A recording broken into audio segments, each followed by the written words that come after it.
שלום לכם צופים יקרים, אני קיבלתי הזמנה ענקית מאיביי של 4 חבילות. נתחיל דווקא עם החבילה הקטנה. יש לנו פה... מוכר כתב מחיר לא אמיתי, הוא כתב שההזמנה עלתה $0.5. אני כמעט בטוח שההזמנה הזאת עלתה לי $5.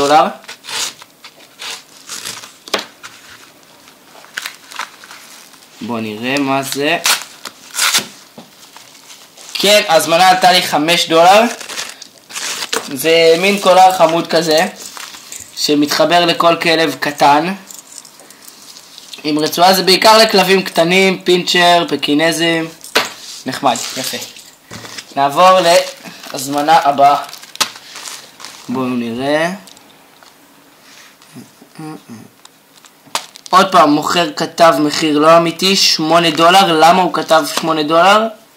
זה אני לא יודע. בדרך כלל הם כותבים מחיר יותר נמוך. מעניין מה יש לנו.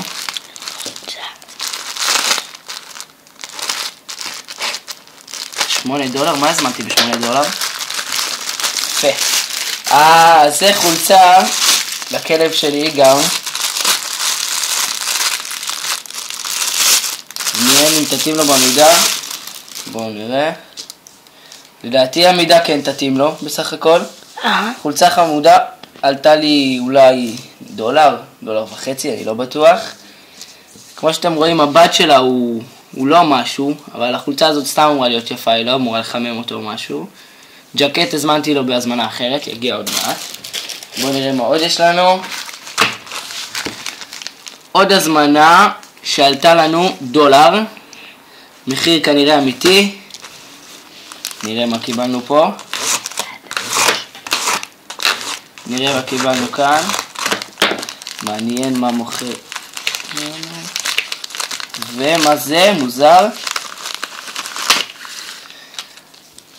נחמד. זה הזמנתי לאופניים שלי $1 אני חושב. זה מין כזה פנסים שאתה מחבר לגלגל, ואז הגלגל כולו זוהר לך בצבע שהזמנת. אני הזמנתי צבע כחול. $1 אני חושב שזה שווה את המחיר בסך הכל. יפה. ועכשיו דווקא ההזמנה הגדולה, מעניין מאוד מה זה. זה עלה לי, מוכר לא רשם מחיר. למה הוא לא רשם מחיר אני לא יודע. משקל הוא ציין, מחיר הוא לא ציין. בסדר. נראה מה יש פה. יפה. זה עוד מתנה לכלב שלי. זה קולר בצבע צהוב וואו, קולר גדול, אני לא בטוח שזה יתאים לו. זה אמור להיות קולר שנדלק, נראה אם הוא בכלל עובד. איך מדליקים את זה? וואו, קולר עובד. עושה תאורה טובה בסך הכל. עושה תאורה טובה אני חושב. שנייה, לכבה את האור. כן, עושה תאורה טובה. בואו נראה אם יתאים לו במידה. אני מקווה מאוד שכן. עלה לי כמעט $10 הקולר הזה. יפה. זהו, זה סיכום הזמנות שלנו. תודה לכם. מקווה שנהנתם.